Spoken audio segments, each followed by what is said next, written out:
Section 1. You will hear a conversation between a travel agent and a customer who needs to book a hotel for a group visit. First, you have some time to look at questions 1 to 6.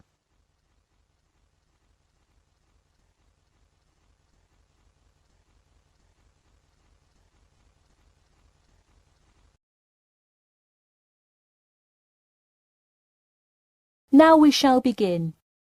You should answer the questions as you listen, because you will not hear the recording a second time. Listen carefully and answer questions 1 to 6. Hello, Elite Travel. This is Emily speaking. How may I assist you today? Hi, I have a group visit to plan, and I wonder whether you could help me decide on which hotel to book. I've narrowed it down to either the Winchester, the Royal Hotel, or the Star Hotel. I'm wondering if you have a recommendation. I would be happy to help. Those 3 are excellent choices. If everyone is booking hotel rooms independently, an easy way to do it is online booking.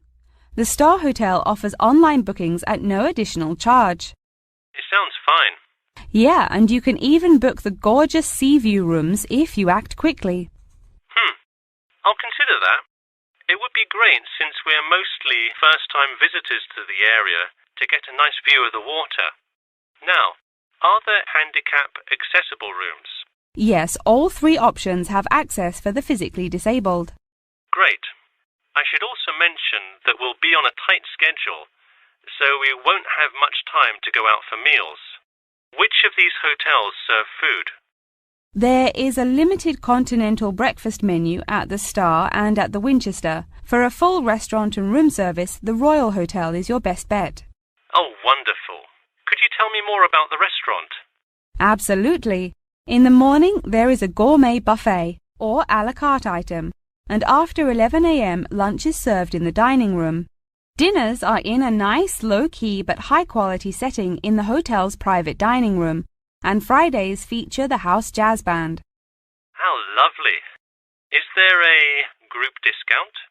No, sorry, not at the Royal Hotel. Let me check on the others, though. Could I place you on hold for just a second? Sure, thanks. It looks like there is one at the Winchester. 15% off when you book 8 or more rooms. Really? Sold. We'll book at the Winchester. Wait, is it suitable for children, though? We'll have a few little ones in our group, and it would be great to have a way to keep them occupied. Yes, in fact it has a play place that kids just love, with slides and swings and everything. Definitely a good hotel to bring the kids. Okay, great. Before you hear the rest of the conversation, you have some time to look at questions 7 to 10.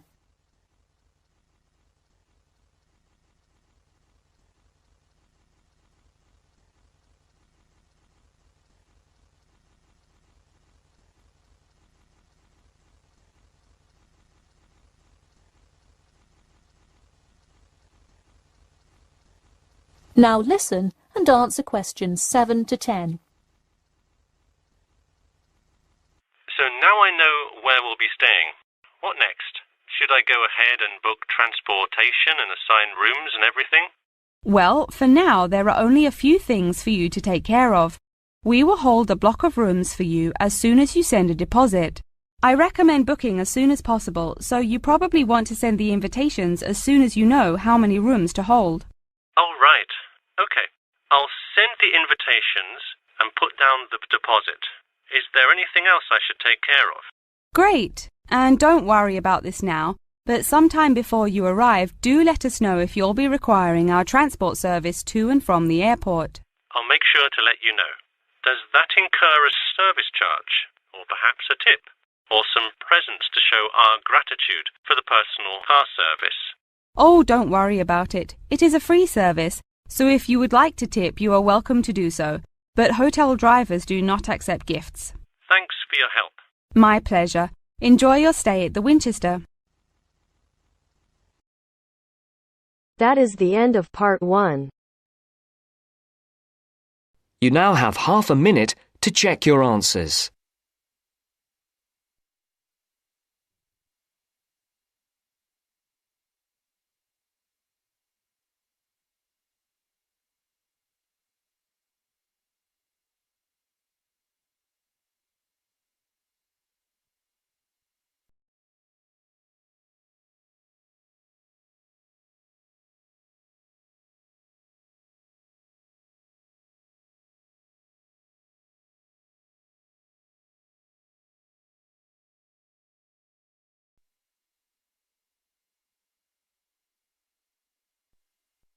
Now turns to part 2. Part 2. You will hear part of a radio programme in which the manager of the Apollo Leisure Centre is interviewed about the centre. First, you have some time to look at questions 11 to 16.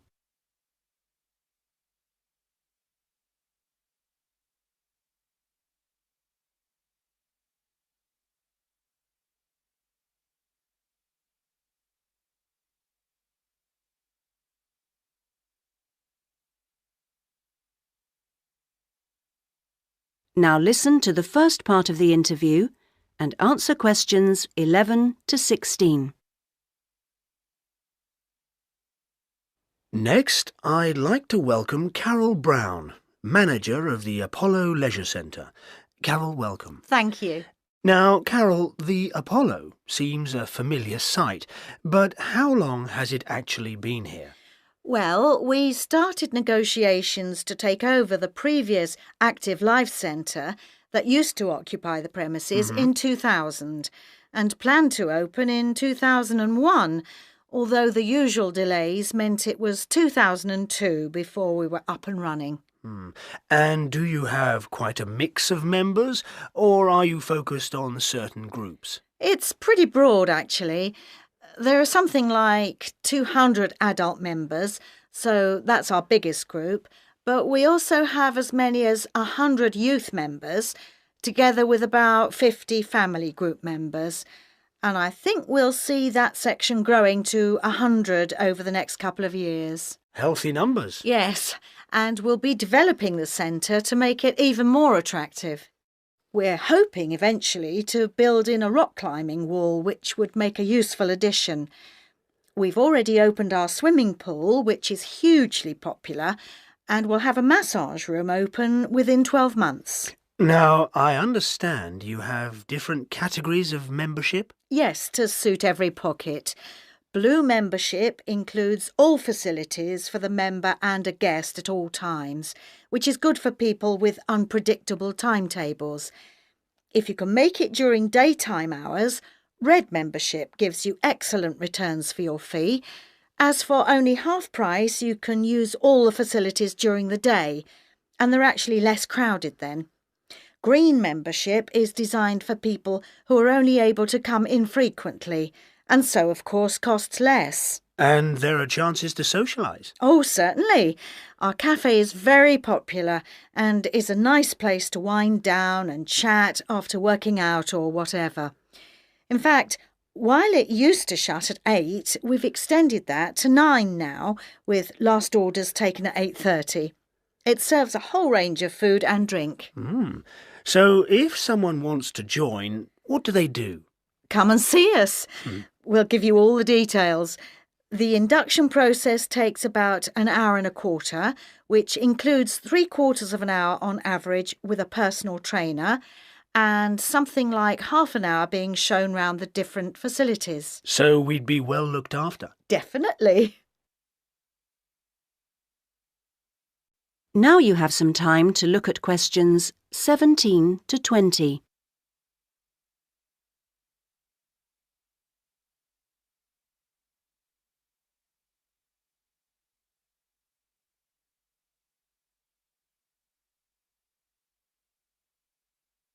Now listen to the rest of the interview and answer questions 17 to 20. OK, now, Carol, can you give us some idea of what we could expect to get as members of Apollo? Sure. Well, let's take next Monday as an example. The early evening would begin with the programme of classes. Of course, members would also be at liberty to do their own thing. I'm just talking about the listed classes that we'll be offering. So let's say you're free to turn up at 4 p.m. You could spend an hour in a class that we call gentle exercise. This isn't a hard workout, as you might be imagining it, but a session designed for those who perhaps are not used to rigorous classes and would like something to ease them in. Right. The next thing on offer will be starting at 5, and again it'll last for an hour. In contrast, this is what we simply call weightlifting. It's certainly not for softies, but this strenuous session is, of course, carefully monitored, and we wouldn't let anyone do anything silly. Oh, well, that's reassuring. And then, kicking off at 6:15, you'll be welcome at a class aimed at promoting better lifestyles, which we run under the banner of healthy living. We'll give you all sorts of useful advice about just living better. Oh, sounds easier than working out. And probably at least as important. And rounds the evening off nicely. Oh no, we still have one more offering. Oh. These days, so many people are working, frankly, more than they should be. And we try to combat the stress that creates by encouraging those who can to take part in the class we call relaxation. You can learn lots of helpful techniques for staying calm when you think everything's going terribly. Now you're talking. So we'll see you on Monday. Now. That is the end of part 2. You now have half a minute to check your answers.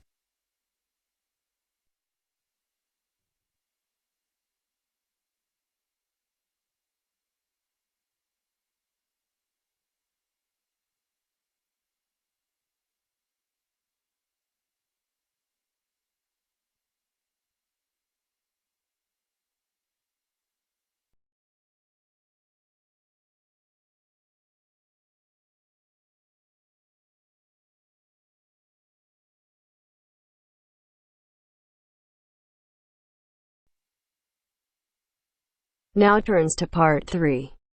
Part 3. You will hear two students called Jane and Mark talking to their tutor about the project assignments for their senior thesis. First, you have some time to look at questions 21 to 23.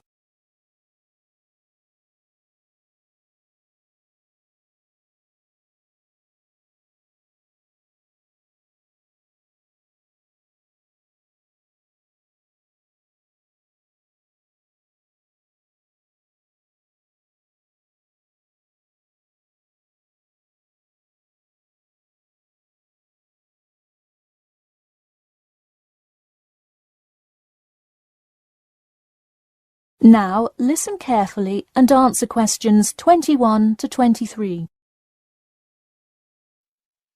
So, you were both given your project assignments for your senior thesis today, right? Yes, and we already have to submit our topics next week. But how could they give us a grade this soon? No, next week's due date will not be counted towards your final grade. The teachers are just going to read your topic and give you feedback. Oh, I see. So first we should come up with our topics, and then what? Well, once you know what you want to study, you need to think about how you'll study it. You need to decide on your research methods. The methods will be the main part of your paper. What about the results section? Well, I can give you feedback on that, but you will be the one carrying out an experiment, and thus will have to produce the results on your own. What I would like to do today is practice writing research papers before you even begin your report. I'll give you samples of old data from past experience, and you can practice writing results and drawing conclusions. I think that would be really helpful. Yeah, it sounds like a lot of extra work, but I'm sure it would make our actual project easier. You're exactly right. So let's get started. First, let's try this simple experiment on fruit flies. Read the information and then take 25 minutes to summarize a results and conclusion section. That's really important. Pay attention to the time limit. OK, does it still have to be 6,000 words? No, don't worry about that. What if we get off topic? I wouldn't worry too much. You'll have so much information to write about that it should be easy to stay on topic. Before you hear the rest of the talk, you have some time to look at questions 24 to 30.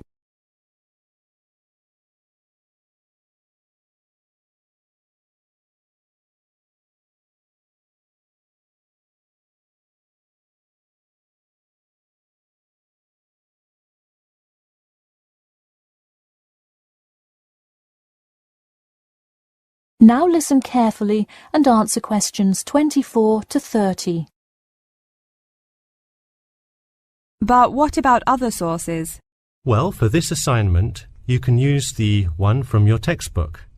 In your actual paper, you should find old experiments that support your topic. So do we need to find different types of sources?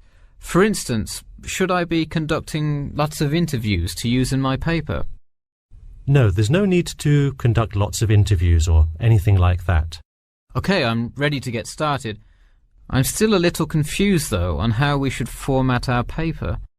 Don't worry about it for now, but on your final paper, make sure to pay attention to the format. It should follow the guidelines exactly. Oh man, I'm starting to understand why they give us all semester to do this. Are there any other small details like that we should know about? Not a whole lot. Make sure you provide 2 copies. One for your teacher, of course, but one for yourself as well. And of course, you know the due date, right? It's April the 11th, right? What? No, it's May 11th, right? Yes. The due date is May 11. Write it down. Oh wow, yeah, I need to note it. Also, I'm having trouble finding information on my topic. What if I can't find enough good sources? It's all right to change your topic. Just make sure to do it before the beginning of April. Oh really? Wow, I'm definitely going to change it then. Just make sure to write a note to your teacher letting him or her know. OK, so getting back to writing this sample paper, where do we start? Should I just explain the experiment and what happened? Well, you need to start with your hypothesis, what you think will happen, and then describe your procedure. Then you can write up the results and your conclusions.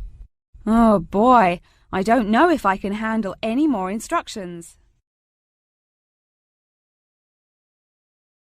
That is the end of part 3. You now have half a minute to check your answers.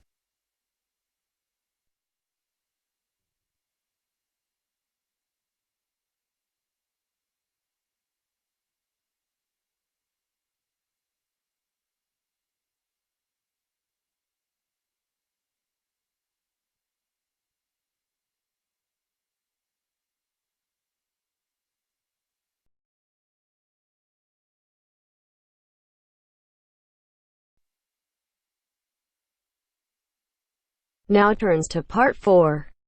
Part 4.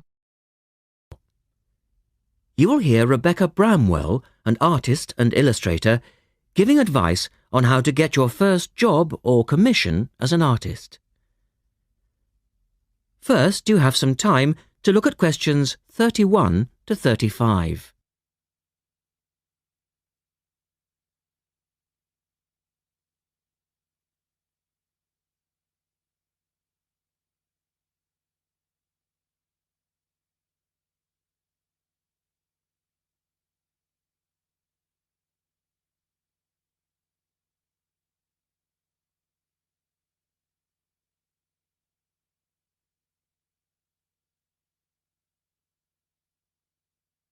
Now listen carefully and answer questions 31 to 35.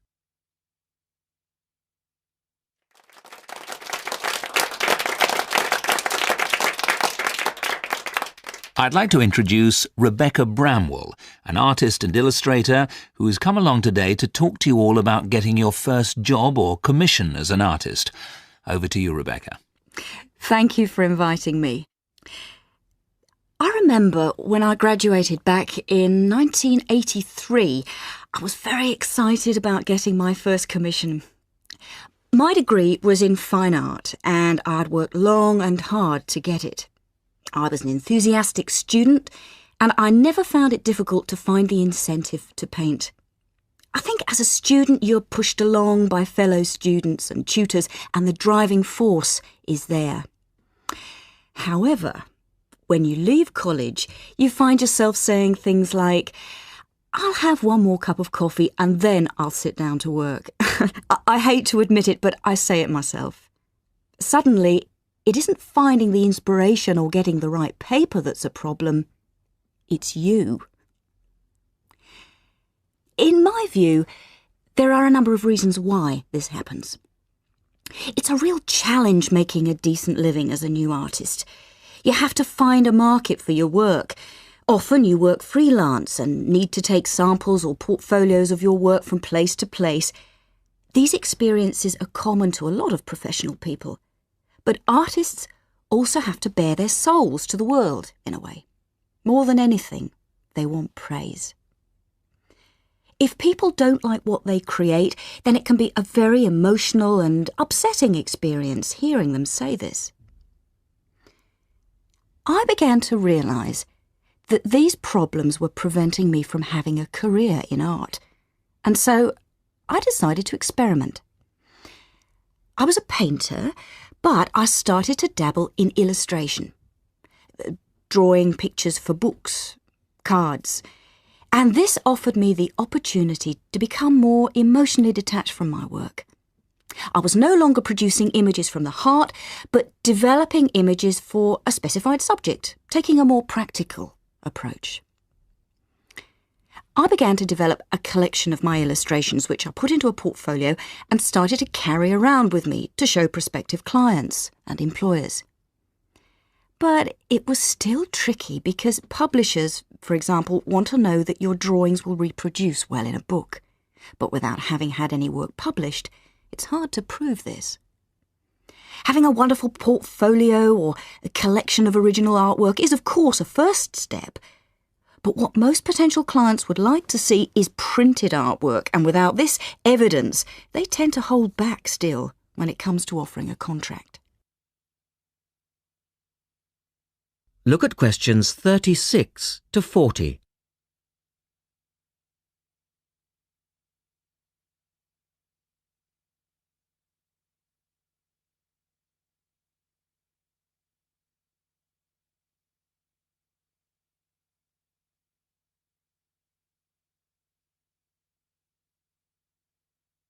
Now answer questions 36 to 40. Well, I overcame this problem in two ways. And I suppose this is my advice to you on preparing your portfolio of your best work. The first way was by submitting my work for a competition. And the one I chose was for a horoscope design and was sponsored by a top women's magazine. There are a few of these competitions each year, and they offer new illustrators an opportunity to showcase their work. The other approach I took was to design and print some mock-up pages of a book. In other words, I placed some of my illustrations next to some text in order to demonstrate how my work would look when it was printed. Perhaps I was lucky in that I had taken a degree that provided me with all-round creative skills so that I could vary my style and wasn't limited to a certain technique. Now, I think that is important. The art world and many other creative fields do try to pigeonhole people into snug boxes with an accompanying label. Now, I think you should try to resist this if you feel it happening to you. If you don't, you'll find it difficult to have new work accepted if you try to develop your style at a later stage in your career. Nevertheless, when you start out, and particularly when you're going for an interview, it's important not to confuse people by having a lot of different examples in your portfolio. One remedy for this is to separate your work into distinct categories. In my case, I did this by dividing my design-inspired illustrations from my paintings. It's then easier to analyse the market suited to each portfolio, such as magazines, book jackets, CD covers, etc. Working under two names is also useful, as it clarifies the different approaches and offers a distinction between them.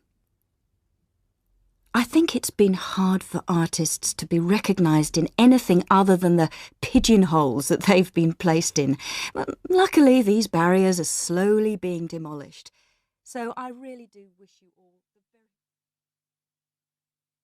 That is the end of part 4. You now have half a minute to check your answers.